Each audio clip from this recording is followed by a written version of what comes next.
Students आज के lecture को आगे बढ़ाते हैं। कहता क्या है, जो हमने लास्ट लेक्चर में पढ़ा था दैट वाज ऑल अबाउट कि how to represent the vectors, है ना, किस तरह से हम वेक्टर्स को रिप्रेजेंट करते हैं। ये बात हमने सीखी थी, कुछ बेसिक्स की वेक्टर क्या होता है ये, ठीक है। तो देखिए हमने, अगर आपको थोड़ा सा मैं ध्यान दिलाना चाहूं तो अगर मान लीजिए मेरे पास एक वेक्टर है ए बी वेक्टर, ये ए और ये बी है ना, तो मेरे को अगर ए बी वेक्टर लिखना है तो मैं कैसे लिख सकता हूं, या तो ये दोनों मुझे कोऑर्डिनेट दे दे या फिर मैं इसको गिन सकता हूं कैसे। अगर मैं ग्राफिकल रिप्रेजेंटेशन देखता हूं तो मैं क्या करूंगा, मैं किस तरफ जाना पड़ेगा मुझे, i1 फिर 2, है ना, कितनी बार जाना पड़ेगा, यहां से लेकर यहां तक मुझे डिस्टेंस कवर करना पड़ेगा। कितना है ये सर, 2, 1 2, और यहां पर i कैप, और i कैप क्या होता था, यूनिट वेक्टर। इस पर हम बात करेंगे आज भी, ठीक है। तो देखिए अब मैं यहां पर जब पहुंचने के बाद मैं यहां से एक क्वाड्रेंट लगाता हूं और मुझे कहां जाना है सर, ऊपर की तरफ, तो मेरे को इस तरफ मिलना है, राइट। तो देखिए मैं कितना चलूंगा, यहां से 1 और 1 2 और 1 3 चलना पड़ेगा, तो 3j कैप। तो इस वेक्टर का नाम क्या होगा sir, 2i cap, 2i cap plus 3j cap is the name of AB vector. Clear है बात आपको। या फिर सर इसको निकालने का एक मेथड और भी हमने डिस्कस किया था कि सर इसका जो कोऑर्डिनेट है वो 3, ये कोऑर्डिनेट क्या है 3,5 और ये कोऑर्डिनेट क्या है 1,2। तो सर हम जानते हैं x2 माइनस x1, ये x2 ये y2 ये x1 और ये y1। हमेशा मुझे माइनस कैसे करना है मुझे हमेशा ये जो आपका जिस तरफ मैं जा रहा हूं, मतलब जो मेरा टर्मिनल या फाइनल पॉइंट होगा उसमें से इनिशियल पॉइंट को माइनस करना है ना। सर ये मेरे को ए बी वेक्टर निकालना है, तो जो मेरा टर्मिनल पॉइंट है वो बी है, तो बी कोऑर्डिनेट में से ए कोऑर्डिनेट माइनस करना है, मतलब बी कोऑर्डिनेट जो होंगे वो x2 y2 की तरह काम करेंगे। आप चेक कर लो तब भी यही आएगा। क्लियर है बात आपको। तो चलिए आज हम पढ़ते हैं what are the different types of vector. तो देखिए सबसे पहला वेक्टर हम लेते हैं नल वेक्टर, नल वेक्टर, और इसको हम एक और बोलते हैं जीरो वेक्टर, ठीक है। ये फर्स्ट डालते हैं इस पर। तो इसका मतलब ये हुआ कि नल वेक्टर या जीरो वेक्टर का मतलब ये है कि उस पर्टिकुलर वेक्टर का मैग्नीट्यूड जीरो होगा, मतलब वैल्यू जीरो होगी। फॉर एग्जांपल सर ये एक वेक्टर है, यहीं से स्टार्ट हुआ और यहीं खत्म हो गया, बात समझे। तो इसकी लेंथ क्या होगी सर, पॉइंट की तो कोई लेंथ ही नहीं होती, मतलब जो डिस्टेंस होगा ना इनिशियल और टर्मिनल के बीच में वो जीरो होगा। मैं ये भी कह सकता हूं नल वेक्टर और जीरो वेक्टर का मतलब है मैग्नीट्यूड। मैग्नीट्यूड क्या होगा सर, वो होगा जीरो। और अगर मेरे पास कोई ए बी वेक्टर है तो उसके मैग्नीट्यूड को हम मॉड्यूलस लगा के लिखते हैं बेटा, तो इसको जीरो करते हैं। क्लियर है बात आपको अच्छे से। अभी इस पर भी बात करेंगे कि ऐसा क्यों हो रहा है, लेकिन आप याद रखें नल वेक्टर और zero vector is the vector wearing initial point and को terminal point, initial point and terminal point is same, है ना। इनिशियल और टर्मिनल एक दूसरे पर कोइंसाइड करते हैं, ऐसे पॉइंट्स होते हैं, ठीक है। चलिए आगे बढ़ते हैं। Number 2 is called as unit vector। Unit vector के बारे में तो हमने पिछली क्लास में ही बात की थी कि सर यूनिट वेक्टर का मतलब क्या है, एक यूनिट का वेक्टर, एक यूनिट का वेक्टर, एक यूनिट का वेक्टर, एक यूनिट का वेक्टर, है ना। एक यूनिट का वेक्टर मतलब a vector whose magnitude, magnitude या वैल्यू कितनी होती है सर, मैग्नीट्यूड होता है एक, magnitude is always be 1 unit, एक यूनिट का वेक्टर होता है। एक ये कितना भी हो सकता है 1 किलोमीटर हो सकता है 1 मीटर हो सकता है 1 इंच हो, 1 सेंटीमीटर हो, कुछ भी हो सकता है, लेकिन एक यूनिट के वेक्टर को हम क्या बोलते हैं बेटा, यूनिट वेक्टर बोलते हैं। तो अगर मैं इसको लिखना चाहूं तो ए बी कैप, और आप इसको कोई भी single alphabet A cap equal to 1, इसका मैग्नीट्यूड को हम मॉड्यूलस से रिप्रेजेंट करते हैं। क्लियर है बात आपको। चलिए आगे बढ़ते हैं। Third vector which is called as co-initial vector, co-initial vector. So going by the name co-initial मतलब ऐसे वेक्टर्स जिसका इनिशियल पॉइंट सेम हो, जैसे आपने पढ़ा हुआ है ना क्लास 9 10 11 में कॉन्सेंट्रिक सर्कल्स, कोलिनियर एक ही लाइन बनाने वाले पॉइंट्स, कॉन्सेंट्रिक सर्कल, ऐसे सर्कल जिनका सेंटर सेम हो। उसी तरह से को-इनिशियल मतलब ऐसे वेक्टर जिसका जो इनिशियल पॉइंट है वो सेम हो। क्लियर है बात, इनको हम बोलते हैं को-इनिशियल वेक्टर्स, ठीक है। इसी तरह से एक टर्म और चलती है आपके हम लोग में डिस्कस कर लेता हूं, को-टर्मिनल वेक्टर। को-टर्मिनल वेक्टर सर ये किस तरह के होते हैं, again going by the name जिसका टर्मिनल पॉइंट सेम हो, ये टर्मिनल पॉइंट है और ये भी टर्मिनल पॉइंट है, इसका इनिशियल पॉइंट ये होगा और ये होगा। ये रही बात आपको, ठीक है। और यहां पर को इनिशियल मतलब ये ए बी और ये सी, तो ये एक ए बी वेक्टर है और ये एक ए सी वेक्टर यहां पर इनिशियल पॉइंट से है, ठीक है बेटा। चलिए आगे बात करते हैं 5th नंबर पर, पैरेलल और कोलिनियर वेक्टर्स, है ना सर। ये आपने एक ही बारी में लिख दिया पैरेलल या कोलिनियर, ये तो सर अलग अलग चीजें होती हैं। चलो एक बार वेक्टर्स पर बात करते हैं पहले। मान लीजिए मैं वेक्टर ड्रॉ करता हूं, देखिए ध्यान से समझिएगा मैं क्या कहने की कोशिश कर रहा हूं कि अगर मैंने एक वेक्टर ड्रॉ किया, फॉर एग्जांपल मैं यहां से ले लेता हूं 2 4, एक पॉइंट ये ले लेते हैं और एक पॉइंट ले लेते हैं 4,5, छोटा सा वेक्टर लिया मैंने यहां पर ये, ठीक है। और इस वेक्टर का नाम दिया मैंने ए बी वेक्टर, ठीक है। आप अगर इस ए बी वेक्टर को लिखना चाहो तो कैसे लिखोगे ग्राफिकली? सर मैं पहले यहां तक आऊंगा, कितना चलूंगा 2 तो आई चलूंगा और एक जे चलूंगा, तो मतलब इसका जो नाम होगा 2i प्लस जे कैप। बताएं इतनी बात क्लियर है सभी को? ठीक है। चलिए अब आगे बढ़ते हैं। मैंने कहा एक पॉइंट और ले लेते हैं, 3,2 करके ले लेते हैं, 3,2 एंड 5,3, 5,3। मान लीजिए मैंने एक ये वेक्टर लिया इधर, ठीक है। ध्यान से देखने की कोशिश करें, अगर मैं इसका नाम दूं C, D, C D vector मुझे लिखना है तो मैं क्या करूंगा सर? दोबारा मैं आई पर चलूंगा, कितना 1 और 1 2, तो 2i कैप, और एक ऊपर जाऊंगा तो इसका नाम क्या होगा सर? 2i कैप प्लस जे कैप। तो सर इस बात का मतलब ये हुआ ये दोनों वेक्टर सेम है ना। तो सर अगर ए बी वेक्टर इक्वल है सी डी वेक्टर के, है ना, तो दो केस हो सकते हैं। नंबर 1 वो पैरेलल भी हो सकते हैं। आप देखो ना ध्यान से, सर ये तो पैरेलल ही दिख रहे हैं भाई, ए बी और सी डी बिल्कुल पैरेलल दिख रहे हैं। ऑल्दो आपको हो सकता है थोड़ा व्हाइट बोर्ड की वजह से ना दिखे, लेकिन कोशिश ये करें, देखिए ये भी 2i प्लस जे है और ये भी 2i प्लस जे है। ये अगर आप ग्राफ पर बनाएंगे तो बिल्कुल पैरेलल नजर आएंगे। एक बार क्लियर है बात आपको? तो अगर कोई दो वेक्टर्स इक्वल हैं तो वो पैरेलल हो सकते हैं। लेकिन अगर मैं यही वेक्टर उठा के मैं यहां से ड्रॉ करता हूं, मान लीजिए मैंने यहां से लेकर इसको ऐसे ड्रॉ किया इसी पॉइंट तक, ठीक है, तो देखो मेरे को यहां से लेके यहां तक आना है। मेरे पास ये जो है वेक्टर है, इस बार मैंने इसका नाम दिया डी ए। तो डी ए वेक्टर ध्यान से देखिएगा कितना बनेगा सर? मैं यहां से यहां तक आऊंगा, कितना चला? 1 और 1 2, 2i और 1 जे, तो ये कितना हुआ सर? 2i प्लस जे कैप। तो सर ये तो कोलिनियर भी हो सकते हैं, चेक करो। तो ये सर कोलिनियर भी हो सकते हैं। अगर कोई दो वेक्टर इक्वल हैं, अगर ये वेक्टर इसके इक्वल है, अगर ये वेक्टर इसके इक्वल है तो ऐसा हो सकता है वो पैरेलल हो जाए, ऐसा हो सकता है वो पैरेलल हो जाए। लेकिन सर ये दोनों भी तो इक्वल हैं, तो अगर मैं लिख दूं A B equal to A D, अगर मैं लिख दूं A B equal to A D, तो आप कहोगे सर ये तो कोलिनियर भी हो सकते हैं। तो that is the reason vectors के अंदर पैरेलल और कोलिनियरिटी के जो रूल है वो सेम चलते हैं, वो बिल्कुल सेम चलते हैं। तो इसका एक रूल क्या बनता है? अगर कोई वेक्टर एक्स वेक्टर से lambda times of Y vector है तो वहां पर जो हम कंडीशन बोलते हैं ना, या तो वो पैरेलल होगा या कोलिनियर होगा। मतलब या तो ये दोनों वेक्टर्स पैरेलल होंगे और कोलिनियर होंगे, है ना। यानी हम इसको एक ही तरीके से दिखाते हैं, रूल इनके लिए यहां पर सेम है। क्या मैं दोबारा बताता हूं आपको, मैंने क्या कहा? ए बी एक वेक्टर लिया, सी डी एक वेक्टर लिया, तो मैंने ये देखा ए बी वेक्टर और सी डी वेक्टर बिल्कुल सेम आ गए। तो सेम आने की वजह से देखने से पता लग रहा है ये पैरेलल है, तो एक कंडीशन तो बन सकती है पैरेलल है।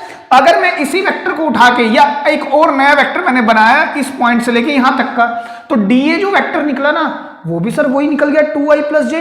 तीनों वेक्टर ही तो सेम निकल गए, डी ए वेक्टर भी। तो यहां से मेरे पास दो कंडीशन आई, अगर दो वेक्टर इक्वल है तो वो पैरेलल हो सकते हैं, अगर दो वेक्टर इक्वल हैं तो वो कोलिनियर भी हो सकते हैं। तो सारे के सारे रूल जो पैरेलल और कोलिनियर के लिए वेक्टर के अंदर सेम होते हैं। क्लियर है बात आपको अच्छे से? दूसरी बात ध्यान से देखना, तो सर मैं इसको ऐसे लिख सकता हूं कि A B vector is equal to C D vector, right, है ना। लेकिन सर लैम्डा तो आया ही नहीं, और वेयर यहां मैं लिख देता हूं lambda is a non zero constant. Lambda क्या होता है यहां पर? नॉन जीरो कांस्टेंट, जो जीरो नहीं हो सकता, प्लस माइनस कुछ भी हो सकता है। अभी मैं प्लस की बात कर रहा हूं, एक बार पहले प्लस पे समझते हैं, फिर इसके हम उल्टे भी समझेंगे, नेगेटिव पर भी। लैम्डा देखो यहां पर सर ये ए बी और सी डी अगर इक्वल है ना, यहां पर लेकिन लैम्डा नहीं लेके आया, लैम्डा यहां पर 1 होगा ना लैम्डा यहां पर 1, तो ए बी और सी डी इक्वल है। क्लियर है बात? अच्छा, और अच्छे से समझते हैं इसी पॉइंट को। अगर मैं इस पॉइंट को ऐसे ना करके, देखिए अगर मैं यहां से एक और वेक्टर बनाता हूं 3,1 और एक और ले लेते हैं यहां से 7,3, यहां तक ले लेते हैं, चलो ये वाला वेक्टर, और इसको मैं बोलता हूं पी क्यू वेक्टर।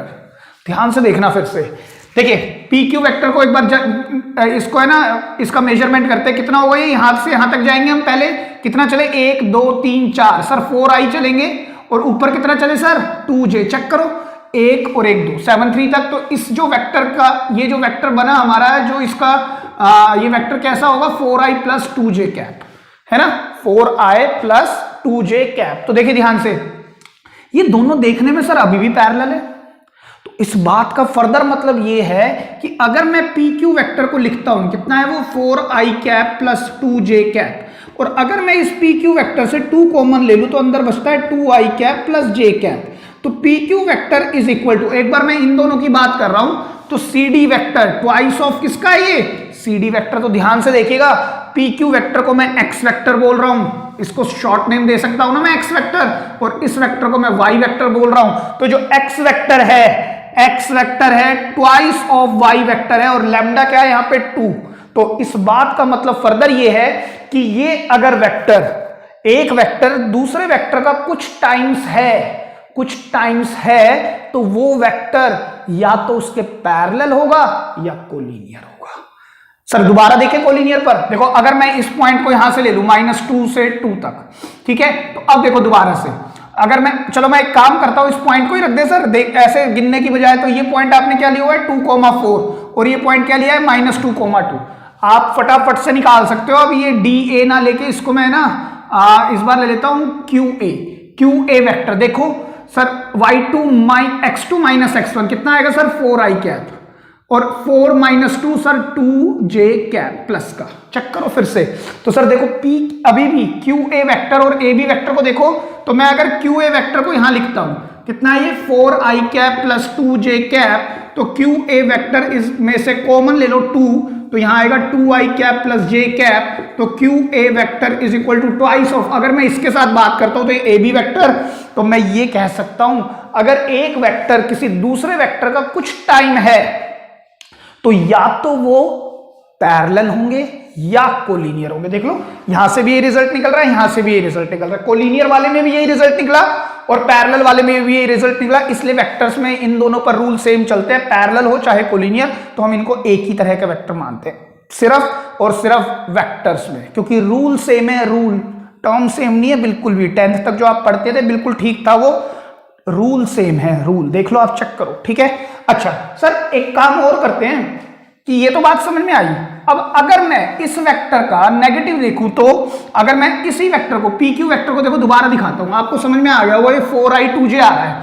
अगर मैं इस वेक्टर को पी क्यू ना लेके क्यू पी ले लेता हूं और इसके जो कोऑर्डिनेट है ना वो लिख लेते हैं सर 3 1, और यहां पर क्या है 7,3, तो या तो आप इसमें से इसको माइनस कर लो, नहीं तो सर मैं तो है ना ग्राफिकली जाना चाहता हूं, ग्राफिकली चलते हैं। मेरे को Q से P पर आना है तो मैं Q पर क्वाड्रेंट लगाऊंगा, नीचे आऊंगा, कितना आऊंगा सर यहां तक, तो ये 1 तक मैं आऊंगा। कितना नीचे आए सर हम 1 2, तो 2j नेगेटिव लगेगा सर, मैं नीचे आ रहा हूं, है ना, क्वाड्रेंट मैं वहां बनाऊंगा, ये तो मेरा रेफरेंस क्वाड्रेंट है, मेरी बात वहां पर होगी अब, ठीक है। सेम वे मैं इधर आऊंगा, इधर कहां आ रहे हैं हम नेगेटिव एक्स एक्सिस की तरफ, क्योंकि मैं यहां पर भी एक क्वाड्रेंट ड्रॉ करता हूं, तो नेगेटिव तरफ चलता हूं। कितना चला 1 2 3 और 1 4, तो ये होगा -4i कैप। तो जो इसका एड्रेस होगा ना इस बार, या पूरा नाम होगा वो ये होगा।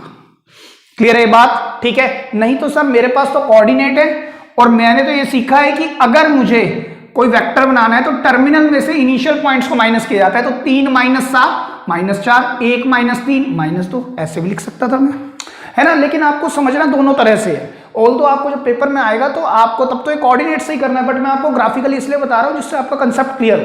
देखिए अभी भी सर अगर मैं इस वेक्टर को लिखता हूं विच इज एक्स वेक्टर, कितना है -4i कैप -2j कैप, और एक्स वेक्टर इक्वल टू, अगर मैं -2 कॉमन ले लूं तो ये होगा 2i cap plus j cap, तो X vector is equal to -2 times of this vector which is C D vector, जिसको मैं y बोल देता हूं। तो सर अभी भी ये वेक्टर पैरेलल होंगे या कोलिनियर होंगे। क्लियर है। तो कंडीशन ऑफ पैरेललिज्म या कोलिनियरिटी है ये, अगर एक वेक्टर किसी दूसरे वेक्टर का कुछ टाइम्स हो जाए तो वो वेक्टर उसका या तो पैरेलल या कोलिनियर, ईदर वे हम कैसे भी बोल सकते हैं उसको। क्लियर है इस वेक्टर चैप्टर में, ठीक है। अच्छा सर एक चीज और गौर करना, अगर मैं 1 मिनट के लिए पुराने वाला पॉइंट ही ले लेता हूं, ये देखो ध्यान से देखना, ए यही वाला, मैं इसको हटा रहा हूं, थोड़ा इसको रब करता हूं, यहां पर 3 है ना। अगर मैं इसको मैंने डी पॉइंट लिया था बेटा, और ये जो निकल के आया था ना उस समय पर आया था 2i + j, लेकिन अब की बार मैं इसी को इनिशियल, ये कोइनिशियल वेक्टर से देखो, इसका भी इनिशियल पॉइंट यही लिया, इसका भी इनिशियल यही लिया, तो ये कोइनिशियल वेक्टर मैंने बनाए, यहां से मैं यहां चाह रहा हूं, तो मैं अब नीचे जाऊंगा, कितना आऊंगा सर, देखो 1 नीचे आऊंगा तो -j, और इधर कितना आऊंगा -2i, तो इसका एड्रेस जो होगा -2i कैप -j कैप। अगर मैं लिखता हूं क्या, AD वेक्टर, पिछली बार मैंने DA वेक्टर लिखा था, लिखा है यहाँ पे हमने, यहाँ नहीं लिखा हुआ, लेकिन AD वेक्टर अब की बार मैं लिख रहा हूं, तो AD वेक्टर मेरे पास कितना आ रहा है, -2i कैप -j कैप, और AB वेक्टर क्या है सर, वो है 2i कैप +j कैप। और इस वाले में से अगर मैं नेगेटिव भी कॉमन ले लूं, AD वेक्टर में से नेगेटिव कॉमन ले लूं, तो अंदर बचेगा 2i कैप +j कैप, है ना, तो माइनस ऑफ कितना आएगा ये AB वेक्टर, तो सर अभी भी देख लो आप, अभी भी देख लो -1, है ना, लैम्डा क्या आ रहा है, नेगेटिव आ रहा है, लैम्डा क्या आ रहा है, नेगेटिव आ रहा है, negative times of what, AB vector, तो ये भी पैरेलल और कोलिनियर होंगे, क्योंकि lambda can be non zero constant, तो माइनस भी हो सकता है। क्लियर हो रही है आपको अच्छे से बात, प्लस का भी हो सकता है और माइनस का भी हो सकता है। एक चीज और बताता हूं सर, देखो ये AB वेक्टर है ना, इसके ठीक अपोजिट ये वेक्टर है, तो दैट इज द रीजन जब बिल्कुल सेम वेक्टर नेगेटिव टाइम्स आ जाता है या नेगेटिव का पॉजिटिव आ जाता है ना, डायरेक्शन बिल्कुल अपोजिट होगी, तो उस वेक्टर को हम बोलते हैं अपोजिट और नेगेटिव वेक्टर, ये भी बोलते हैं, ठीक है। तो चलो स्टूडेंट्स बात करते हैं इक्वल वेक्टर्स। इक्वल वेक्टर्स का मतलब बेटा सिर्फ 2 ही कंडीशन है, एक तो मैग्नीट्यूड, सेम मैग्नीट्यूड होना चाहिए, दोनों वेक्टर्स का मैग्नीट्यूड क्या हो सर, इस बार सेम हो, लेकिन पिछले वाले में कम ज्यादा हो सकता है, लेकिन अगर एक वेक्टर दूसरे का लैम्डा टाइम्स है तो वो पैरेलल है, लेकिन अगर इक्वल वेक्टर करने हैं तो मैग्नीट्यूड सेम होना चाहिए और डायरेक्शन भी, दोनों चीजें सेम होनी चाहिए। जैसे अभी अभी हमने पढ़ा था ना अपोजिट वेक्टर्स, अपोजिट वेक्टर में हमने क्या पढ़ा था, अपोजिट वेक्टर्स में जो मैग्नीट्यूड है वो सेम हो, सेम मैग्नीट्यूड यहां पर भी सेम हो, है ना, लेकिन दूसरी बात जो डायरेक्शन है वो अपोजिट डायरेक्शन। क्लियर हो रही है बात आपको, या फिर हम इसको नेगेटिव वेक्टर भी बोलते हैं, जो अभी अभी हमने मतलब 6th टाइप पढ़ी थी, ठीक है। अब बात करते हैं 8th vector which is called position vector. देखिए अगर मैं कोई पॉइंट लेता हूं, फिर से मैंने वही पॉइंट लिया 2, 4 और एक और लेते हैं 4, 5, तो देखिए ध्यान से समझना, फिर से एक ऑब्जर्वेशन और देखते हैं पैरेलल और कोलिनियरिटी में जो हमने समझा था। देखिए ये AB वेक्टर था, अगर मैं ये लिखना चाहता हूं तो या तो यहां पर पॉइंट लिख लो 4, 5, है ना, और इस पर, वरना आप ऐसे ग्राफिकली भी देख सकते हो, तो ये निकल के कितना आता है 2i + j कैप। आप इसको लिखेंगे यहां पर, जो मेरे पास A पॉइंट है वो है 2, 4 एंड B पॉइंट क्या है मेरे पास 4, 5। तो अगर मैं AB वेक्टर लिखना चाहता हूं तो B वेक्टर मतलब 4 में से किसको माइनस करूंगा, 2 को i कैप, और 5 में से किसको माइनस करूंगा, 4 को, तो मतलब j कैप, ये मेरे पास आ जाएगा। क्लियर है। अब एक बात और समझने की है, हमने लास्ट में समझा कि ये वेक्टर तो ठीक है, ये वेक्टर इसके पैरेलल वाले वेक्टर के इक्वल होगा, है ना, जैसे हमने बनाया था क्या 3, 1 ले लो, या फिर एक काम करते हैं 3, 2 भी ले सकते हैं ना, 3, 2 और सर 5, 3 ये भी लिया जा सकता है, राइट।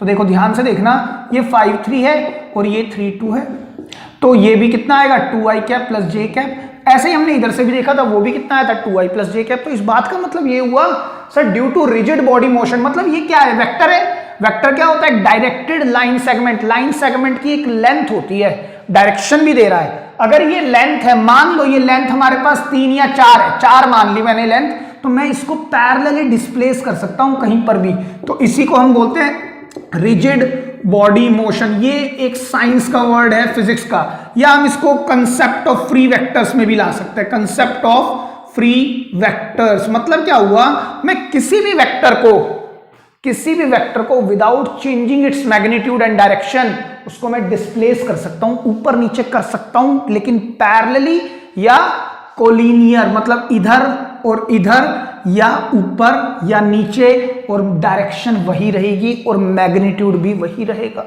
क्लियर है बात आपको अच्छे से? ठीक है, तो सर इस बात का मतलब ये हुआ, अगर मैं पोजीशन देखना चाहूं तो पोजीशन वेक्टर को मैं यहां भी ला सकता हूं। हाँ देख लो पैरेलल है, मैं यहां भी तो ला सकता हूं, ये भी पैरेलल है। सर अगर मैं इधर ले आऊं तब भी पैरेलल है, तो सर मैं उठा के अगर यहां ले आऊं तो ये भी तो पैरेलल होगा। चेक करो, है ना, ये वेक्टर और ये वेक्टर एक दूसरे के पैरेलल हैं। ऑल्दो देखने में नहीं आपको नजर में आ रहे हैं क्योंकि ये व्हाइट बोर्ड है। अगेन जैसे मैंने कहा ग्राफ पेपर की दिक्कत है, लेकिन आप समझने की कोशिश करें, वरना आप काउंट कर लो।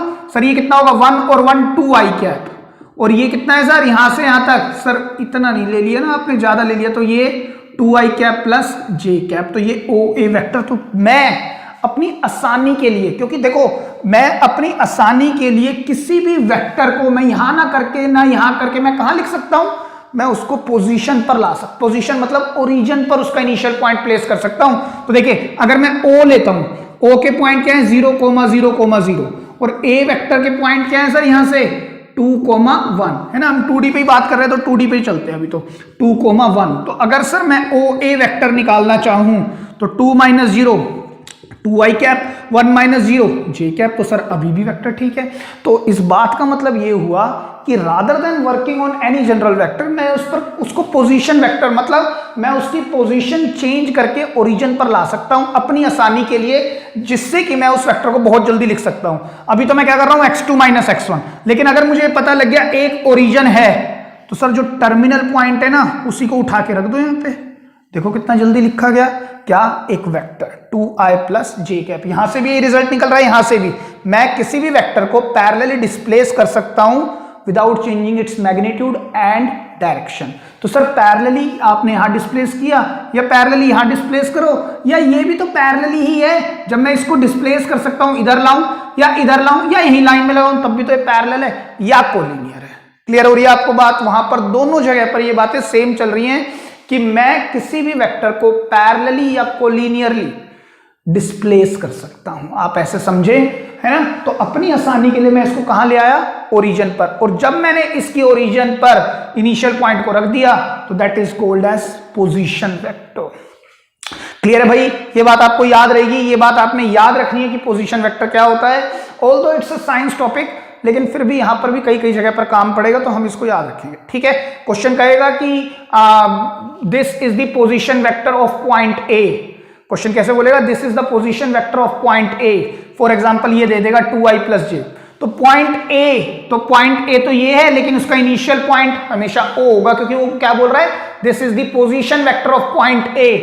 तो this is the position vector of point A, that is 2i + j। तो हम ये समझ जाएंगे कि it is talking about initial point starting from origin to A, तो 2i + j ये मेरे पास वेक्टर गिवन है। क्लियर है? ऑल्दो बेटा मैं सारी बातें 2D पर डिस्कस कर रहा हूं क्योंकि 3D पे फिर से विजुअलाइजेशन मुश्किल है, तो आप सारी बात यहीं से समझें। अगर 3D होता तो एक एक पॉइंट और दे देगा यहां पर, तो हम के कैप भी ले लेंगे यहां पर, है ना। z एक्सिस पर एक यूनिट के वेक्टर को हम के कैप बोलते हैं। क्लियर है बात आपको अच्छे से? ठीक है, तो this is all about types of vector. अब हम आगे मूव करते हैं, आप इसको लिख लें अच्छे से। स्टूडेंट्स बात करते हैं component form of a vector. बेटा वेरी इंपॉर्टेंट टॉपिक, और 3D का स्टार्टिंग है ये।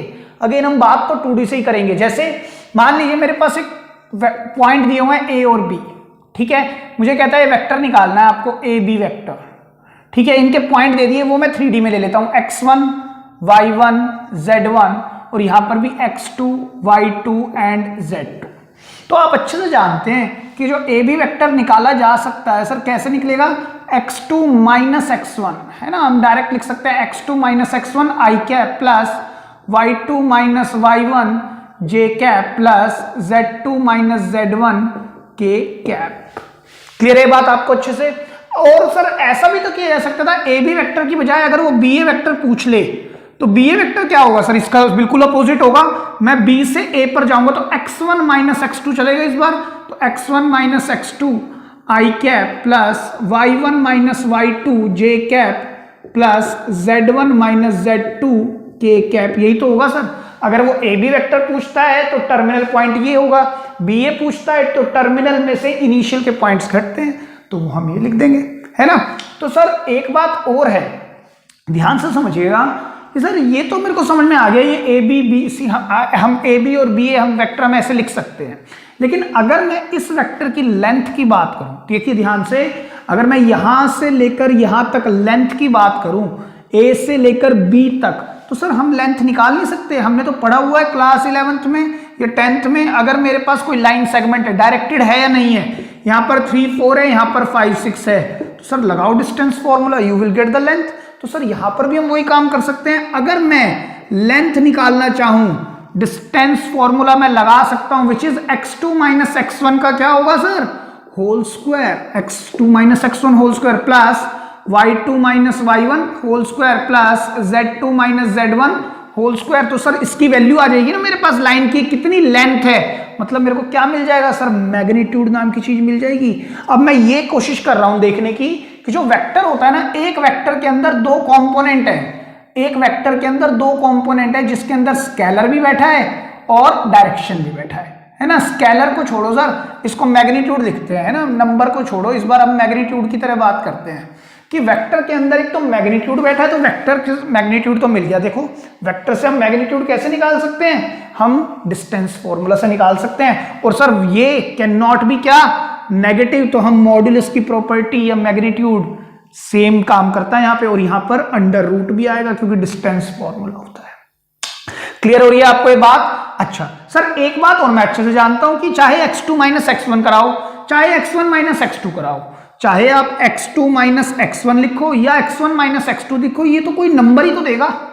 ये क्या मिलेगा? कोई नंबर मिलेगा, चाहे 0 मिले, चाहे 1 मिले, चाहे -1 मिले, चाहे कुछ फ्रैक्शनल मिले, इससे ज्यादा कुछ नहीं भाई। x2 माइनस x1 ये भी कोऑर्डिनेट होंगे, ये भी कोऑर्डिनेट होंगे। जब आप इसमें से इसको माइनस करोगे कोई नंबर मिलेगा, लेट से a।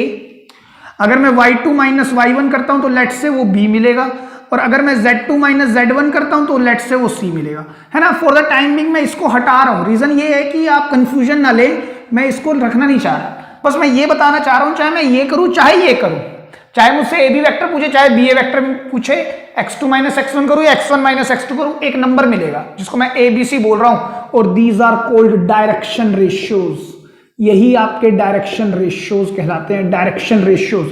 किसी भी जनरल वेक्टर के आई जे के कंपोनेंट हमारे डायरेक्शन रेशियोज कहलाते हैं। क्लियर है आपको ये बात? अब ध्यान से सुनिएगा, अगर सर मैं इनको डायरेक्शन रेशियोज बोलता हूं, मतलब ये ए, ये बी और ये सी, तो मैं ए बी वेक्टर को डायरेक्ट लिख सकता हूं। और जनरल वेक्टर मैं बोल रहा हूं, जनरल वेक्टर यूजुअली जो रिप्रेजेंट किए जाते हैं वो आर वेक्टर से रिप्रेजेंट किए जाते हैं। आर वेक्टर, ए बी को मैंने क्या लिखा? आर, या इसको लेट कर देता हूं मैं आर वेक्टर, इसको मैंने क्या लिया?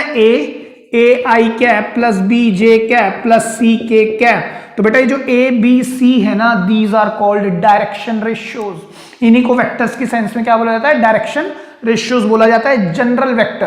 क्लियर है बात? अगर किसी भी जनरल वेक्टर की बात करूं तो आई जे के कंपोनेंट क्या कहलाते हैं? डायरेक्शन रेशियोज कहलाते हैं। क्लियर है बात आपको? तो सर हमारे पास एक बात तो समझ में आ गई कि मेरे को मैग्नीट्यूड निकालने का फॉर्मूला जब पता लग गया, तो आपने आर वेक्टर इसको बोला है, तो ये भी तो आर वेक्टर होगा। तो आर वेक्टर का मैग्नीट्यूड किसके इक्वल हुआ? रूट ओवर सर ए, इसी ये x2 माइनस x1 यही तो है, इसका स्क्वायर मतलब a square plus B square plus C square. ये याद रखने का तरीका है, ऑल्दो आप ऐसे भी कर सकते हैं, बट बुक आपकी इस तरह से दिखाती है तो आप इस तरह से याद रखें कि किसी भी वेक्टर को अगर मैं किसी भी सेंस में लिख दूं, मैंने लिखा 3i cap plus 4j cap plus 7k cap, तो इसके अंदर जो डायरेक्शन रेशियोज होंगे वो क्या होंगे? 3 4 7। क्लियर हो रही है आपको बात? Direction ratios of this vector क्या होंगे? 3 4 7। तो सर अगर इसका मैग्नीट्यूड निकालना है तो 3 का स्क्वायर प्लस 4 का स्क्वायर प्लस 7 का square, you will get the value of this. उसका जो बेस है वो यही है, डिस्टेंस फॉर्मूला। क्लियर है आपको? आप एक बात हमेशा याद रखेंगे बेटा, vector is nothing but A directed line segment. Line segment की सारी प्रॉपर्टी काम करेंगी, छोड़ के कि वो डायरेक्शन और एक्स्ट्रा देता है। क्लियर है? वेक्टर एक डायरेक्शन पर और काम करता है। ठीक है, तो देखिए अब मैं ना ये बात समझ गया, सर मेरे पास मैग्नीट्यूड निकल के आ गया। अब इस तरह से अगर मुझे वेक्टर देख के बताना हो भाई डायरेक्शन कौन सी है, तो बड़ा मुश्किल है। तो सर देखो इसका एक अच्छा तरीका ये है, मैं एक बात समझाने की कोशिश करता हूं। अगर मुझे डायरेक्शन निकालनी है किसी भी वेक्टर की, या उस पर्टिकुलर डायरेक्शन में मुझे कोई और वेक्टर चाहिए, मान लीजिए मैं जानता हूं कि ये एक वेक्टर है इस डायरेक्शन में, मुझे इसी डायरेक्शन में एक छोटा वेक्टर चाहिए, या मुझे इस डायरेक्शन में इससे भी बड़ा वेक्टर चाहिए, तो सर हम क्या करें, देखो मैं यहां पर लिखता हूं एक टॉपिक पहले, multiplication of A vector by scalar, है ना। मैंने क्या लिखा है यहां पे, मल्टीप्लीकेशन बाय स्केलर। किसकी मल्टीप्लीकेशन, एक वेक्टर की। क्लियर है। देखिए बात समझने की कोशिश करना, मैं क्या कह रहा हूं। मैंने कहा एक वेक्टर के अंदर दो कंपोनेंट होते हैं, नंबर एक मैग्नीट्यूड, है ना, मैग्नीट्यूड, और दूसरा क्या है सर, डायरेक्शन। अगर मैं इन दोनों को अलग अलग करना चाहूं तो मैग्नीट्यूड तो मैं करना जान गया हूं। अगर मेरे पास कोई भी वेक्टर दिया हो तो आई जे के जो कंपोनेंट है उनको पकड़ो, उनका स्क्वायर लगाओ, मेरे पास मैग्नीट्यूड अलग हो गया। अगर मैं डायरेक्शन को अलग करना चाहूं तो सर मैग्नीट्यूड खत्म करना पड़ेगा, मैग्नीट्यूड को 1 करना पड़ेगा, तो मुझे उसकी डायरेक्शन भी मिल जाएगी, है ना। तो देखिए मेरी बात समझने की कोशिश करें। अगर मेरे पास कोई एक वेक्टर है, मेरे पास अगर कोई एक वेक्टर है मल्टीप्लीकेशन बाय स्केलर, देखिए मान लीजिए मेरे पास एक वेक्टर है, मैंने कहा एक जनरल वेक्टर आर वेक्टर से रिप्रेजेंट कर देते हैं 3i cap plus 4j cap. बात समझने की कोशिश कीजिएगा, ठीक है। तो अगर इस वेक्टर को मैं किसी स्केलर से मल्टीप्लाई करा दूं, मतलब मैंने अगर इसको, चलो पहले एक काम करते हैं, इसका मैग्नीट्यूड निकालते हैं, है ना। अभी तो हमने सीखा sir R vector, general vector का मैग्नीट्यूड कैसे निकलेगा, root over 3 square plus 4 square which is equal to 5 units आएगा भाई, ये यूनिट्स, ठीक है। अगर मैं इस वेक्टर को किसी स्केलर से मल्टीप्लाई करा दूं, मतलब 2r वेक्टर कर दूं, तो ये कितना होगा 6i cap plus 8j cap. ये भी तो मल्टीप्लाई होंगे 2 से, दोनों मैंने क्या किया, मल्टीप्लाई बाय 2 बोथ साइड्स। तो देखिए अगर मैं इस वेक्टर का इस बार मैग्नीट्यूड निकालता हूं तो कितना होगा 6 स्क्वायर प्लस 8 स्क्वायर, मतलब 36 और 64, 100 का जो रूट होगा वो 10 यूनिट्स होगा। मतलब क्या हुआ, अगर मैंने किसी वेक्टर को उसके दुगने से मल्टीप्लाई कराया तो उसका जो मैग्नीट्यूड है वो भी दुगना हो गया। अच्छा ही सर, और आगे देखें, एक बार और करते हैं, मल्टीप्लाई बाय 3, तो ये होगा 3r वेक्टर, है ना, 3r वेक्टर, और ये कितना हो जाएगा सर, मल्टीप्लाई कराओ 9i cap plus 12j cap. तो सर अगर इसका मैग्नीट्यूड निकाल के देखिए इस वाले वेक्टर का, तो कितना आएगा, चेक करो, 9 का स्क्वायर प्लस 12 का स्क्वायर, चेक करो 81 और 144, कितना होगा ये सर, ये होगा 225, राइट। 144 और 81 225, तो ये आएगा 15। तो देखो ध्यान से, जब मैं किसी भी वेक्टर को उसके दुगने से मल्टीप्लाई करा रहा हूं तो उसका जो मैग्नीट्यूड था वो दुगना हो गया। अगर मैं उसी वेक्टर को उसके तिगुने से मल्टीप्लाई करा रहा हूं तो जो उसका मैग्नीट्यूड था वो भी 3 गुना हो गया। तो सर ये तो बहुत बढ़िया चीज है। अगर मैं इस वेक्टर को इसके आधे से मल्टीप्लाई करा दूं तो क्या होगा, देखते हैं, 3/2i cap plus 4/2j cap. तो r वेक्टर अपॉन 2 का modulus will be equal to root over 9/4 plus 16/4, कितना आएगा 25/4 विच इज 5/2। तो सर ये देखो आधा हो गया, चेक करो आप ध्यान से।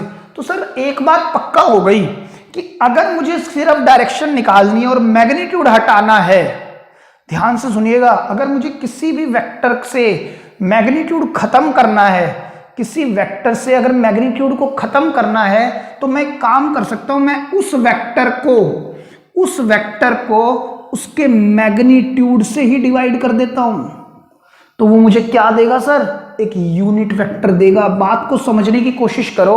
अगर मेरे पास 5 लेंथ है, 1 2 3 4 और एक 5, मुझे कहता है भाई इसी दिशा में 7 यूनिट का वेक्टर दिखाओ। तो बेटा अगर 5 यूनिट का वेक्टर मेरे पास कुछ भी है, 3i cap plus 4j cap कुछ भी है, मुझे कहता है 7 यूनिट का वेक्टर निकाल के दिखाओ।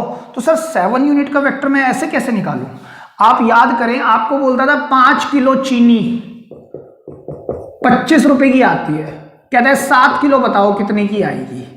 तो आप क्या करते थे सर, सबसे पहले यूनिटरी सिस्टम लगाते थे, 1 पर लेके आ जाते थे। अगर मैं 1 किलो का भाव निकाल लूं ना, 1 किलो कितने की है, तो सर उसको मैं 7 किलो से मल्टीप्लाई कर दूंगा और you will get the answer. समझ पा रहे हैं आप बात? तो उसी तरह से अगर मेरे पास एक वेक्टर है जो 5 यूनिट का है, अगर मेरे पास एक वेक्टर है जो 5 यूनिट का है और मैं उसको उसके मैग्नीट्यूड से डिवाइड करा दूं तो मुझे 1 यूनिट की वैल्यू मिल जाएगी। अब चाहे आप मुझसे कितने भी यूनिट का वेक्टर उस पर्टिकुलर डायरेक्शन में पूछो, मैं आराम से बता सकता हूं। समझ रहे हैं आप बात? तो आर कैप मतलब मैंने क्या निकाला, unit vector will be equal to, मैं इसको कैसे लिखता हूं, मैं इसको आर कैप को इधर लिखता हूं। मतलब ये हुआ कि अगर मैं किसी भी वेक्टर को उसके मैग्नीट्यूड से ही डिवाइड करा दूं तो I will get the unit vector. मुझे क्या मिल जाएगा, यूनिट वेक्टर मिल जाएगा। क्लियर है बात आपको? तो अब देखिएगा ध्यान से, अगर मैं इसको सही से लिखूं आर कैप, आर वेक्टर मेरा कौन सा वेक्टर है सर? ये। तो मैं यहां लिखता हूं A I cap plus B J cap plus C K cap upon under root, है ना, आर कैप। आर वेक्टर का मैग्नीट्यूड ये है मेरे पास, तो मैं इसको यहां भी लिख सकता हूं A square plus B square plus C square. Check करें आप अच्छे से। तो इसी को अब मैं फर्दर, आप इसको लिख लें एक बार, मैं यहीं पर लिखता हूं। तो देखिए मैंने क्या लिखा, मैं अगर किसी भी वेक्टर को उसके मैग्नीट्यूड से ही डिवाइड करा दूं तो मुझे उसकी डायरेक्शन मिल जाएगी जो मुझे चाहिए थी। क्लियर है बात? अब मैं कितना भी बड़ा वेक्टर निकाल सकता हूं, है ना, मैं यूनिट वेक्टर पर आ गया। अगर मैं किसी भी वेक्टर को उसी के पूरे मैग्नीट्यूड से डिवाइड करा दूं तो मुझे यूनिट वेक्टर मिल जाएगा ना। ठीक है, तो आर कैप को मैं कैसे लिख सकता हूं? अगर मैं वैल्यू रखूं आर वेक्टर की यहां से और आर वेक्टर मॉड्यूलस या मैग्नीट्यूड की यहां से, तो मैं अगर इनको सेपरेट करूं तो क्या होगा? A upon under root A square plus B square plus C square I cap plus B upon under root A square plus B square plus C square J cap plus C upon under root A square plus B square plus C square K cap. और उसी तरह से जैसे x2 minus x1 को कुछ मान लिया गया था, उसी तरह इन नंबर को भी एक नाम दिया गया, इसको भी, इसको और इसको क्या बोलता है? आर कैप इक्वल टू, इसको कहता है L I cap plus M J cap plus N K cap, where L M N are direction cosines. हम इनको क्या बोलते हैं? Direction cosines. देखिए अभी मैं बताता हूं, एल इक्वल टू, एल किसके इक्वल होगा? Direction cosines. चलो इसकी बात बाद में करेंगे। L will be equal to this quantity A upon under root A square plus B square plus C square. M will be equal to B upon under root A square plus B square plus C square. N will be equal to C upon under root A square plus B square plus C square. Clear है बात आपको? अब देखिए इन्हीं को बोला जाता है बेटा डायरेक्शन कोसाइन। उसका भी रीजन बताया था। अगर मैं यहां से 2D का एक वेक्टर कंसीडर कर लूं, जैसे मैंने कहा R vector is equal to A I cap plus B J cap, एक जनरल वेक्टर मैंने लिया A I cap plus B J cap. देखो ध्यान से, अगर मैं इसको कंसीडर करता हूं यहीं से, तो ये जो कोऑर्डिनेट होंगे ये ए माइन, देखो ये ए आई कैप कैसे आया होगा? ए माइनस जीरो करके, है ना, x2 माइनस x1। तो ये a कोमा b मैंने ले लिया, तो ये जो लेंथ होगी, ऑब्वियस सी बात है सर, अगर इस वेक्टर की बात कर रहे हो तो ये लेंथ होगी a यहां से लेकर यहां तक, और ये लेंथ कितनी होगी सर? b होगी। चेक करो आप। क्लियर है बात? अब सर ये जो वेक्टर होगा ये ए आई प्लस बी जे कैप है, ये वाला वेक्टर यही तो है, ये आर वेक्टर जो है वो क्या है? ए आई प्लस बी जे कैप। तो इस वेक्टर की मैं लेंथ भी निकाल सकता हूं, है ना। लेंथ क्या होगी? अंडर रूट क्या? ए स्क्वायर प्लस बी स्क्वायर। या मैं इसको एक काम करता हूं, इसको आर मॉड्यूलस लिख देता हूं, है ना, आर वेक्टर मॉड्यूलस या मैग्नीट्यूड, मैं ऐसे लिख सकता हूं। चेक करो आप अच्छे से, है ना। इसकी लेंथ हम निकाल सकते हैं ड्यू टू दिस फॉर्मूला, या मेरे पास ये भी कोऑर्डिनेट है और ये भी कोऑर्डिनेट है, आप फिर लगा लो डिस्टेंस फॉर्मूला, तब भी आपको ये चीज मिलेगी। क्लियर है बात? अब ध्यान से देखना, अगर मैं इस एंगल को अल्फा लेट कर लूं और इसको बीटा, तो with the help of alternate interior angles, इस ट्राइंगल की बात कर रहा हूं, देखिए ध्यान से देखिएगा, मैं ये कह सकता हूं अगर ये बीटा है तो ये क्वांटिटी भी तो बीटा होगी।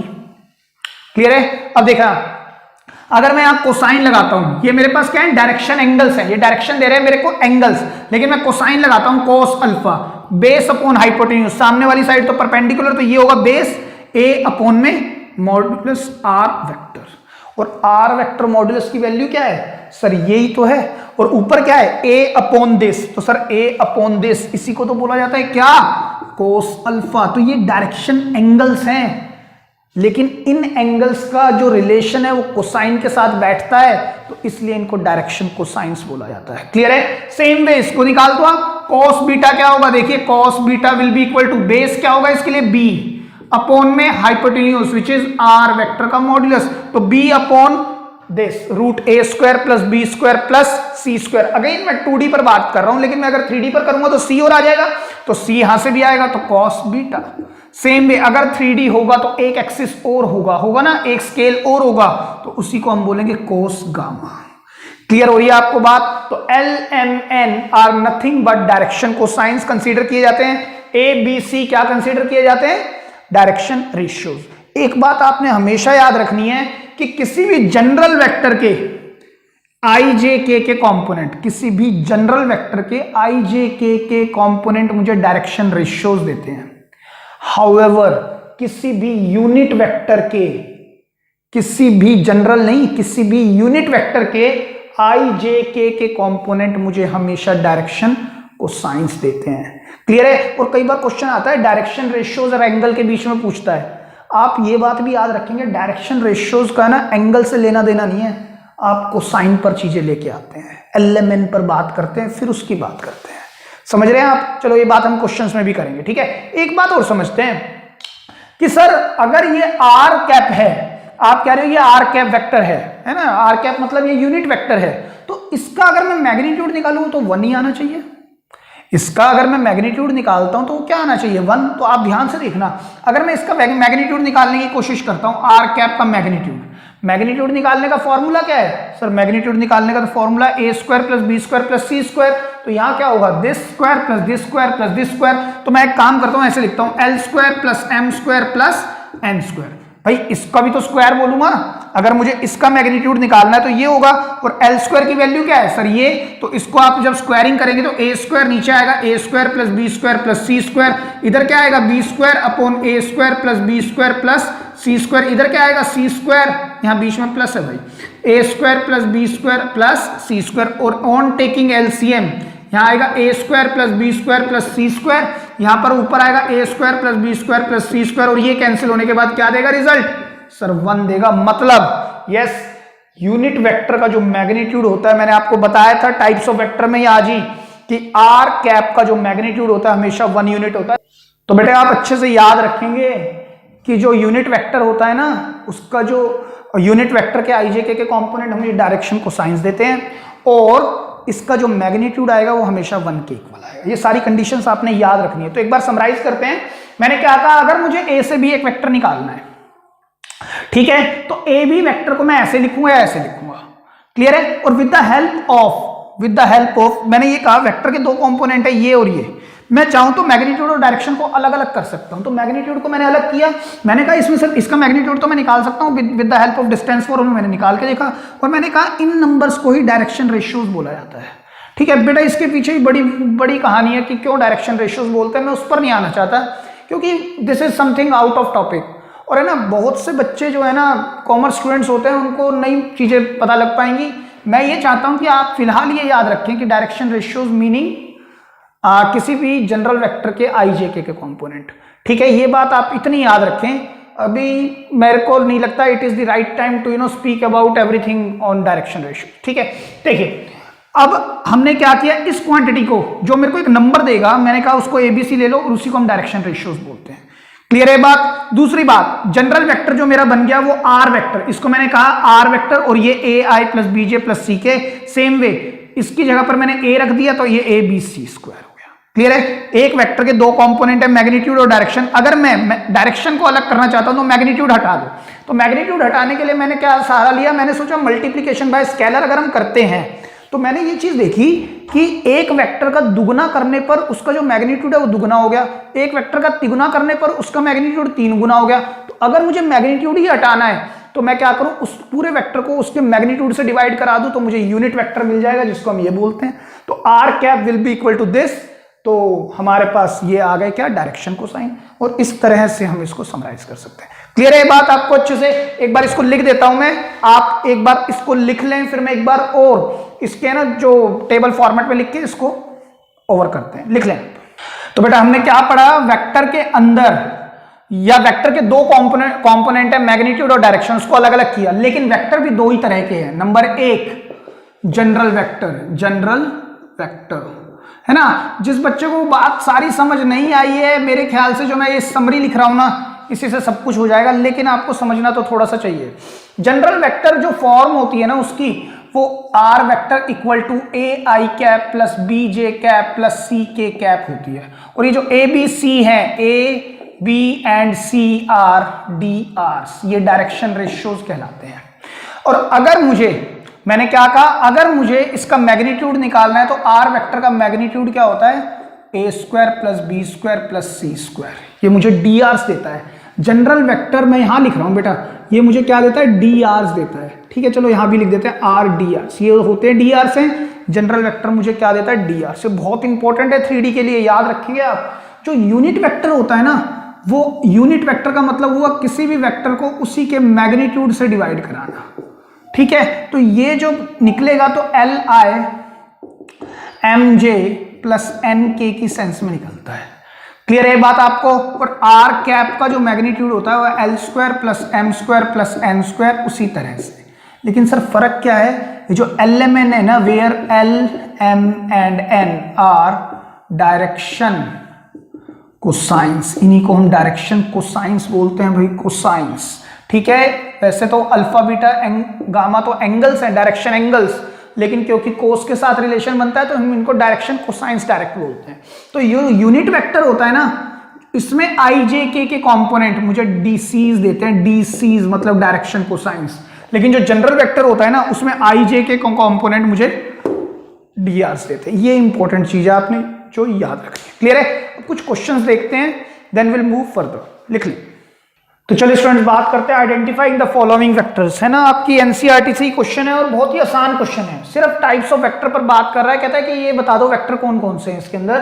पहले कहता है को इनिशियल वेक्टर, को इनिशियल मतलब जिनका जो स्टार्टिंग इनिशियल पॉइंट है वो सेम हो।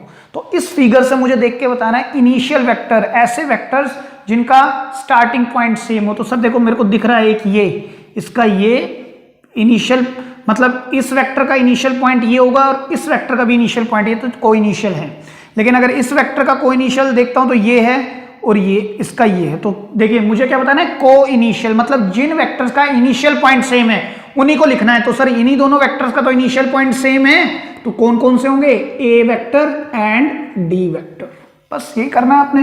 कहता है इक्वल वेक्टर्स, इक्वल वेक्टर्स कौन से होते हैं, equal vectors are those vector जिनका मैग्नीट्यूड मतलब अगर ये लेंथ 5 है तो ये भी 5 होनी चाहिए। दूसरी बात डायरेक्शन भी सेम होनी चाहिए। तो देखो सर ये और ये सेम तो दिख रहे हैं, लेकिन सर अपोजिट डायरेक्शन है तो ये इक्वल नहीं है। ये वाला और ये वाला चेक करें, सर ये और ये लेंथ बिल्कुल सेम दिख रही है और ये डायरेक्शन भी ये है और इसकी भी डायरेक्शन ये है। तो yes these are called B vector and D vector are equal vectors.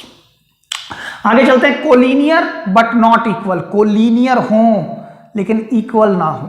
और कोलिनियर का मतलब क्या है, वेक्टर्स के अंदर जो रूल पैरेलल पर लागू होते हैं वही रूल या वही सब बातें कोलिनियर पर भी चलती हैं। तो सर कोलिनियर लेकिन इक्वल नहीं, इक्वल वाले तो ये हैं तो इक्वल नहीं चाहिए, तो यही दोनों तो बच गए, इन्हीं को चेक करो। सर ये वेक्टर और ये वेक्टर देखो पैरेलल हैं या कोलिनियर है ना। इस चैप्टर में पैरेलल है या कोलिनियर है। क्या ये इक्वल हैं, सर नहीं, क्योंकि अपोजिट डायरेक्शन में है। तो बट ये ही कोलिनियर वेक्टर हैं। समझ रहे हैं आप बात को अच्छे से, ठीक है। आगे चलते हैं, फिर से देखते हैं कोलिनियर वेक्टर्स। कोलिनियर वेक्टर देखिए ध्यान से। सर देखो एक वेक्टर ये सी दिख रहा है, एक ये डी, मुझे दोनों कैसे दिखते हैं, कोलिनियर दिखते हैं। सर अपोजिट डायरेक्शन से कोई दिक्कत नहीं है कोलिनियर की, इक्वल वेक्टर्स में डायरेक्शन अपोजिट नहीं होनी चाहिए। कोलिनियर क्या कहता है कि जो कोलिनियर है पैरेलल क्या कहते हैं, एक वेक्टर दूसरे वेक्टर का लैम्डा टाइम्स, बस यही कंडीशन है।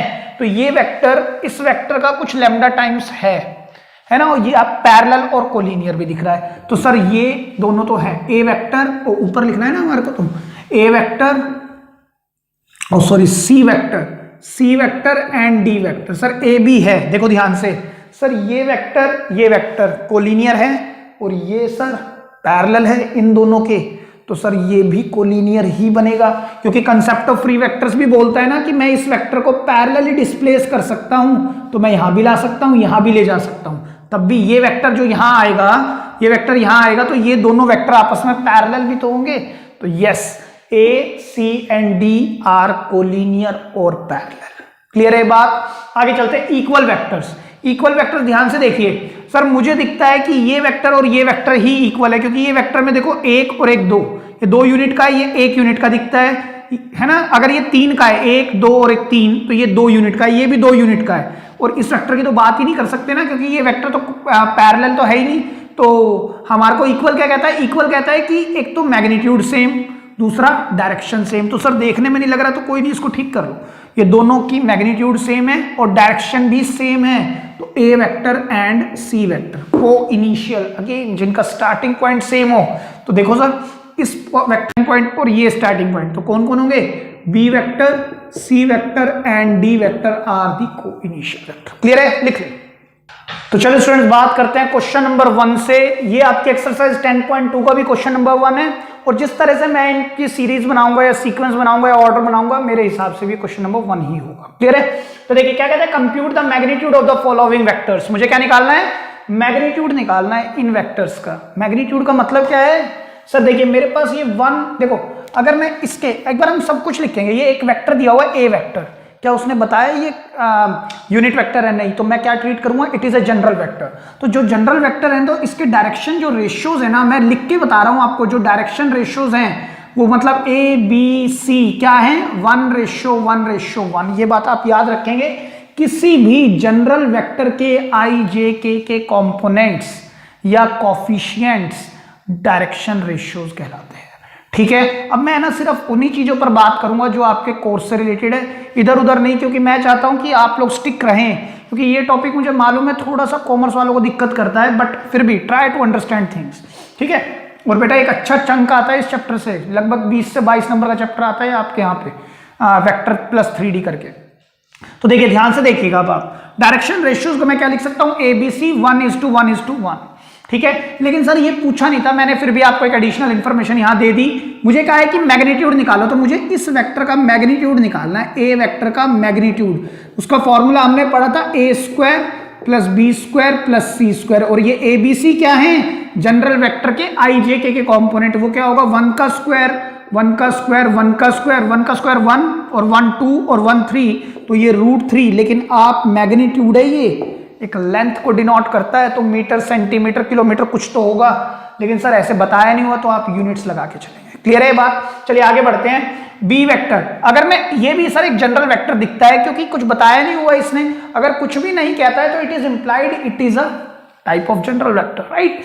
तो सर बी वेक्टर, अगर मैं इसके डायरेक्शन रेशियोज देखने लगूं, direction ratios of B vector will be equal to ABC, क्या होंगे?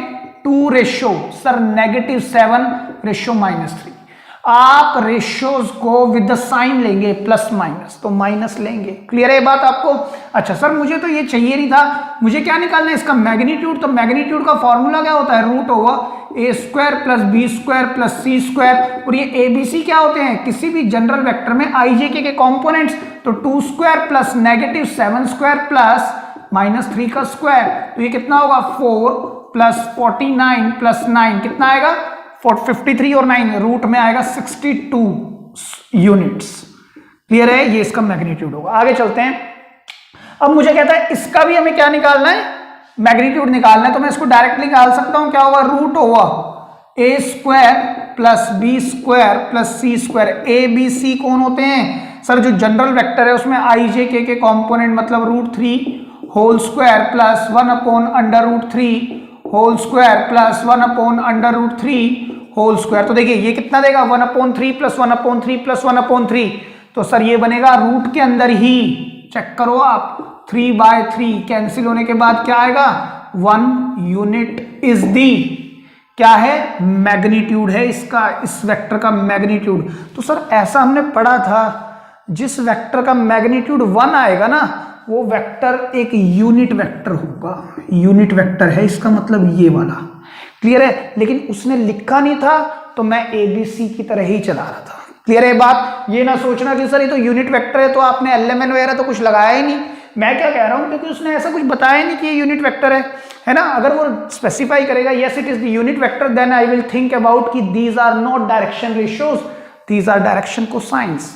तो अभी तो बात ही नहीं की ना, मैं तो वैसे ही बता रहा हूं आपको। इसका आंसर 1 यूनिट आया है, तो इस बात का मतलब ये है कि ये जो वेक्टर है वो एक जनरल ना होके एक यूनिट वेक्टर है। क्लियर है? लिख लिया। तो देखिए बेटा एक बहुत ही आसान सा सवाल कहता है, find a vector joining the 2 points P and Q। है ना, मुझे एक ऐसा वेक्टर बनाना है जो P और Q 2 पॉइंट को ज्वाइन करता है। P पॉइंट मान लीजिए ये है 1 2 1, और Q पॉइंट मेरे पास ये है 3 1 और 1। Directed from P to Q, मतलब लाइन सेगमेंट नहीं है, डायरेक्टेड लाइन सेगमेंट है, P से Q की तरफ जा रही है। तो मुझे कौन सा वेक्टर लिखना है? PQ vector. तो ये तो हमने बताया था सर कि जो टर्मिनल पॉइंट के जो कोऑर्डिनेट है उसमें से इनिशियल पॉइंट के कोऑर्डिनेट्स को माइनस करना है। ये क्या होंगे फिर? x2 y2 z2 और ये क्या होंगे सर x1 y1 और z1। तो सर 3 माइनस 1 या हमें लिख लेते हैं x2 minus x1 i cap plus y2 minus y1 j cap plus z2 minus z1 k cap. ये क्या बनाएंगे सर हमारे पास pq वेक्टर बना देंगे। तो 3 minus 1 will give you 2 i cap plus 1 minus 2 will give you minus 1 j cap. 1 minus 1 sir 0 times k cap. तो मेरे पास जो pq वेक्टर आएगा वो आएगा 2i cap minus j cap. ये मेरा pq वेक्टर होगा। क्लियर है? लिख लें आप। तो चलिए स्टूडेंट्स बात करते हैं क्वेश्चन नंबर 3 पर। देखिए क्या कहता है, find a unit vector in the direction of vector this, है ना। मुझे इस वेक्टर की डायरेक्शन में यूनिट वेक्टर निकालना है। तो बेटा ये तो एक जनरल वेक्टर है, तो जनरल वेक्टर के जो कंपोनेंट्स है ना आई जे के मुझे क्या देते हैं, डायरेक्शन रेशियोज।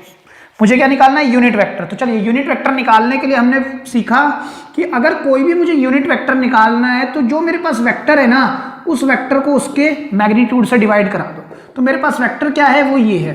तो सर वेक्टर तो है, मैग्नीट्यूड नहीं है, तो मैग्नीट्यूड पहले निकाल लेते हैं। आर वेक्टर का मैग्नीट्यूड कैसे निकलेगा सर, रूट ओवर किसका स्क्वायर, सर डायरेक्शन रेशियोज, क्योंकि ये जो वेक्टर है जनरल वेक्टर है। तो A square plus B square plus C square equal to क्या आएगा सर, ए का मतलब है 2 square plus 3 square plus -6 whole square.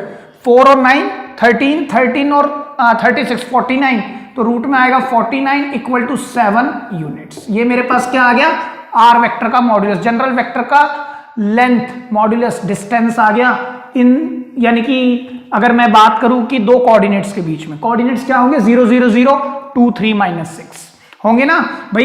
यहां से अगर मैं देखता हूं ये 2i कैप कैसे लिखा हो गया, x2 माइनस x1, एक तो पता है दूसरा तो पता ही नहीं है ना, तो हम उसको 0 ले लेते हैं। फिर 3 माइनस 0 y2 माइनस y1, फिर माइनस यहां लगा दो या प्लस को अंदर कर दो, -6 -0 j कैप, आप ऐसे लिख लो k cap, sorry k cap आएगा ना। ये बात समझ में आ रही है।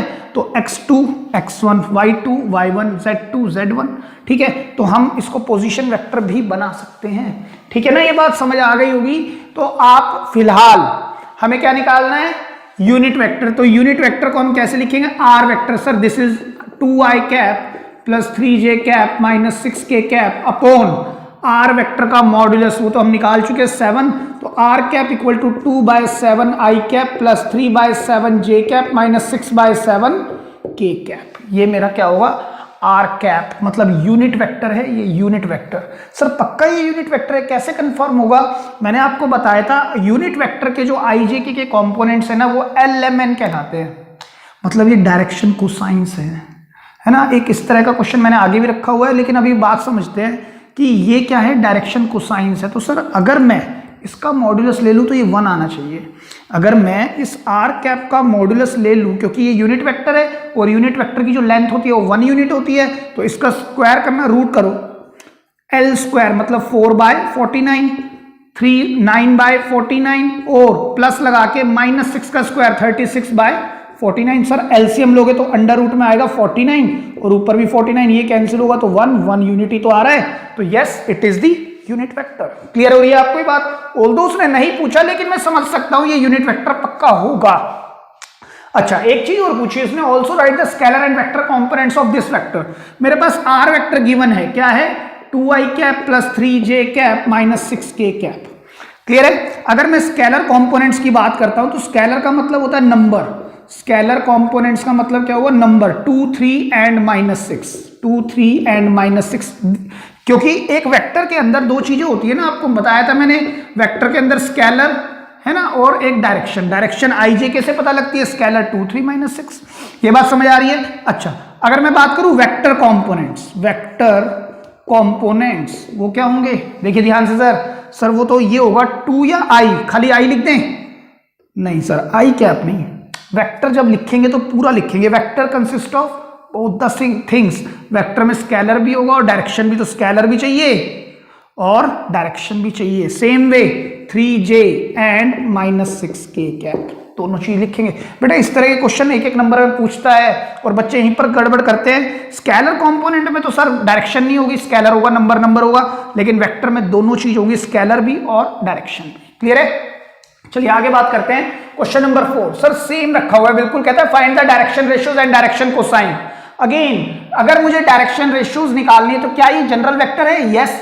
तो डायरेक्शन रेशियोज आर क्या होती है? A B C. तो सर ए ये है 3:-6, यही तो डायरेक्शन रेशियोज है, क्योंकि मैंने बताया किसी भी जनरल वेक्टर के आई जे के कंपोनेंट मुझे डायरेक्शन रेशियोज देते हैं। क्लियर है? अब कहा है उसने डायरेक्शन कोसाइन। अगर सर एंगल्स पर आना है, एंगल्स पर आने के लिए मुझे पहले यूनिट वेक्टर निकालना है ना।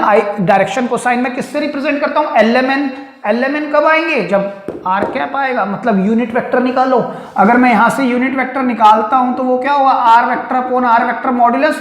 तो आर कैप ये हमने निकाला हुआ है, मैं इसी को लिख रहा हूं 2/7 प्लस 3/7 जे कैप माइनस 6/7 के कैप।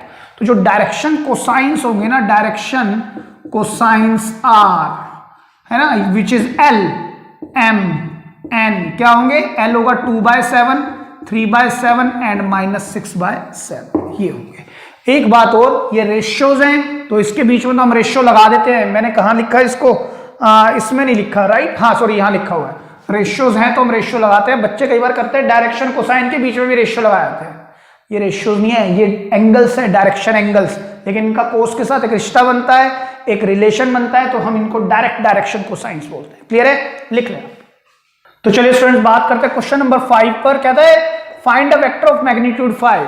हमें क्या निकालना है? वेक्टर निकालना है जिसका मैग्नीट्यूड मतलब वैल्यू है ना, मॉड्यूलस क्या है? 5 आए in the direction of this. अब बात समझे, एक वेक्टर दिया हुआ है, एक जनरल वेक्टर है, मेरे को तो कुछ पता नहीं है, तो मैं इसको लेट करके जनरल वेक्टर रिप्रेजेंट करता हूं आर वेक्टर से, 2i कैप प्लस जे कैप माइनस के कैप, है ना। भाई कुछ बताया नहीं कि ये पोजीशन वेक्टर है या ये यूनिट वेक्टर है, तो हमें क्या पता लगेगा? सर मैंने एक जनरल वेक्टर मान लिया इसको आर वेक्टर। क्लियर है ये बात? अब है ना, देखिए कहता है कि है ना मुझे इस वेक्टर की सहायता से 5 यूनिट का वेक्टर लिखना है। तो सर यही नहीं पता अभी ये कितने यूनिट का है, तो सबसे पहले ये तो पता करो इसका मैग्नीट्यूड क्या है ना। मुझे तो 5 मैग्नीट्यूड का लिखने से पहले ये पता करना पड़ेगा ये कितने मैग्नीट्यूड का है। तो मैं इसका मैग्नीट्यूड निकालता हूँ। मैं क्या करूंगा? √a² plus b² plus c², और मैं जानता हूं a b c क्या होंगे? किसी भी जनरल वेक्टर के i j के कंपोनेंट या drs। 2 का स्क्वायर प्लस 1 स्क्वायर प्लस -1 का स्क्वायर कितना आएगा सर? √5 आएगा। चेक करो आप, और वो भी यूनिट्स में। तो बेटे ये बात तो पता लग गई सर, ये तो आ गया आर वेक्टर का मैग्नीट्यूड √5। तो इससे फायदा क्या होगा सर? देखो मेरे को ये पता लग गया मेरे वाले वेक्टर का मैग्नीट्यूड इतना है। वो कहता है नहीं भाई मुझे तो 5 यूनिट का मैग्नीट्यूड का वेक्टर चाहिए। आपको लगेगा सर स्क्वायर कर दो इसका, हाँ बिल्कुल कर सकते हैं, लेकिन वो तो कुछ भी पूछ सकता है। वो कहता है कि मान लीजिए 5√7 यूनिट का निकाल दो, है ना। अगर वो ये देता है 5√7, वो कहता है कि भाई ढूंढ के दिखाओ मैग्नीट्यूड जो है वो, यानी जो मेरे को वेक्टर चाहिए वो इतने मैग्नीट्यूड का चाहिए। तो मैंने इसको करा तो ये √5 आया। अब सर वो कैसे लाऊं मैं? ये तो बड़ा मुश्किल काम हो गया, है ना। या कुछ भी दे सकता है, XYZ कुछ भी दे सकता है। तो सबसे अच्छा तरीका क्या है? जैसे मैंने आपको कहा, मुझे पता है 5 किलो चीनी इतने की आती है, मुझे पता करना है कि 9.5 किलो कितने की आएगी। मुझे पता है 5 किलो चीनी 20 रुपए की आती है, मुझे मालूम करना है 9.5 किलो चीनी कितने की आएगी। तो आप क्या करोगे? सर 1 किलो की वैल्यू निकालो ना। तो मैं भी यही कह रहा हूं, मुझे पता है ये वेक्टर कितने यूनिट का है, इससे 1 यूनिट का वेक्टर निकाल लो ना सर, फिर जितने का मांग रहा है उससे गुना कर देंगे, बात ही खत्म। समझ रहे हैं आप बात समझे। अगर मेरे पास एक वेक्टर है a to b और ये 1 2 3 4, ये 4 यूनिट का वेक्टर है। अगर मुझसे कहे भाई 9 यूनिट का वेक्टर निकाल के दिखाओ, अब मुझे मालूम है ये 4 लेंथ है इसकी, 4 यूनिट्स का, है ना।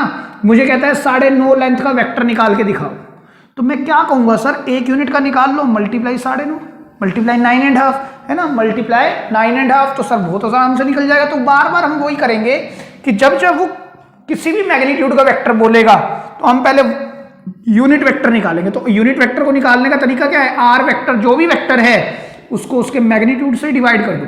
वेक्टर क्या है सर? ये 2i कैप प्लस जे कैप माइनस के कैप।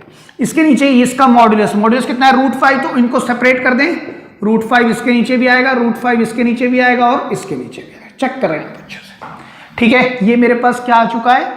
यूनिट वेक्टर आ चुका है। अगर ना यकीन आए तो इसका मॉड्यूलस निकाल लो, आपको 1 मिलेगा। एक बात, दूसरी बात सर, ये तो यूनिट वेक्टर है तो ये डायरेक्शन रेशियोज नहीं है, ये डायरेक्शन कोसाइंस है, एल एम और एन। ये बात आपने हमेशा याद रखनी है, ये डायरेक्शन कोसाइंस, डायरेक्शन एंगल्स आ रहे हैं, ठीक है। लेकिन सर हमें क्या करना है, हमारे को ये पता है एक यूनिट का वेक्टर अब आ चुका है ना। तो सो ये टू फाइंड आउट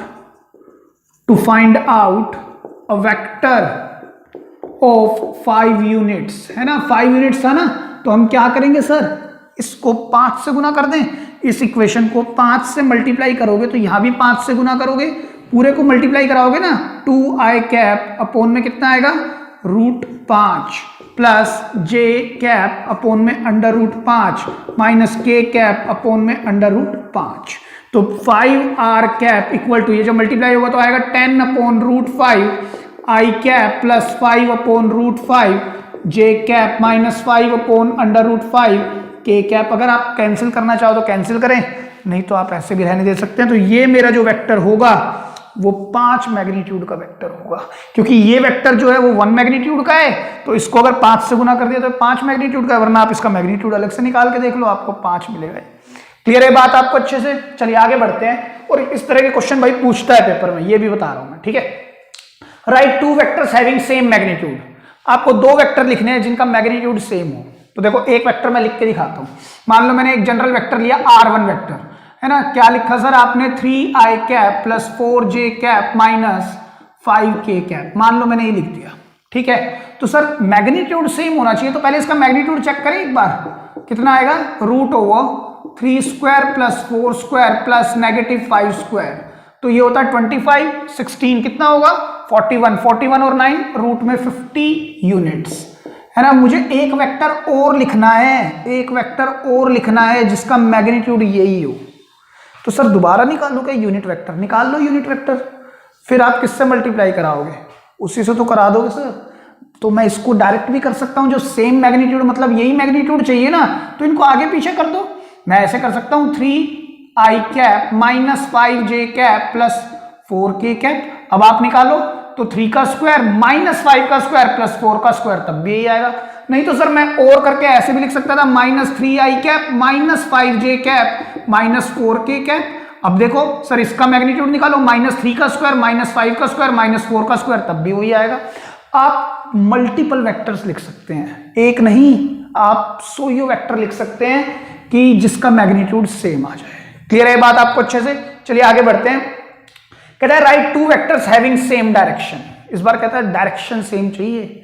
अगर डायरेक्शन सेम चाहिए ना बेटा, तब तो सर इसका मतलब ये हुआ या तो वो वेक्टर कोलिनियर है या पैरेलल है, अपोजिट नहीं होगा। डायरेक्शन सेम चाहिए, है ना भाई। पैरेलल भी अपोजिट हो सकते हैं, पैरेलल भी तो अपोजिट हो सकते हैं सर। देखो पैरेलल ये भी हो सकता है, या जो कोलिनियर है वो भी अपोजिट हो सकते हैं। लेकिन उसने कहा है कि right 2 vectors having same direction, है ना। तो मान लो मैंने फिर से एक वेक्टर लिया R vector, 2i cap plus 3j cap plus 4k cap.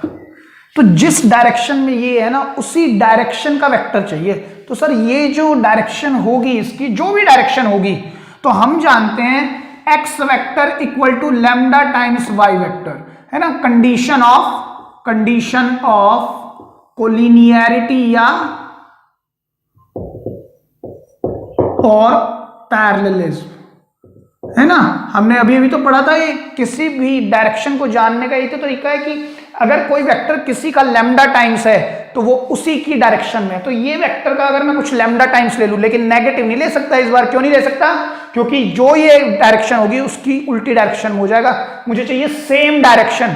Same direction का मतलब अगर मैं इसको मल्टीप्लाई करा दूं 2 से, तो 2r वेक्टर कितना होगा, 4i cap plus 6j cap plus 8k cap. और इस 2r वेक्टर को ना मैं ए वेक्टर बोल देता हूं 1 मिनट के लिए। इसको मैंने क्या बोल दिया, ए वेक्टर। तो ए वेक्टर इक्वल टू, अगर मैं 2 कॉमन ले लूं तो यहां आएगा 2i cap plus 3j cap plus 4k cap. तो A vector is equal to twice of what, R vector. तो यस, जो लैम्डा है वो क्या है सर, लैम्डा 2 है, मतलब पॉजिटिव है। तो जिस डायरेक्शन में ये वेक्टर होगा उसी डायरेक्शन में ये वाला वेक्टर होगा जो हमने ए वेक्टर लेट किया है। क्लियर है बात? आपको याद रखना है कि जब जब वो कहे कि भाई सेम डायरेक्शन का वेक्टर हो, तो हम उसको कंडीशन ऑफ कोलिनियरिटी या पैरेलल पैरेललिज्म से हम उसको प्रूव कर सकते हैं। क्लियर है, लिख लें आप। Students, this is all about for today's lecture. और नेक्स्ट लेक्चर में ना हम कुछ और चीजें पढ़ेंगे कि एडिशन कैसे करते हैं दो वेक्टर्स के बीच में, या सेक्शन फॉर्मूला जिसमें इंटरनल एक्सटर्नल डिवीजन किस तरह से होता है, और based on that particular stuff some questions also. Clear है? तो थैंक यू सो मच।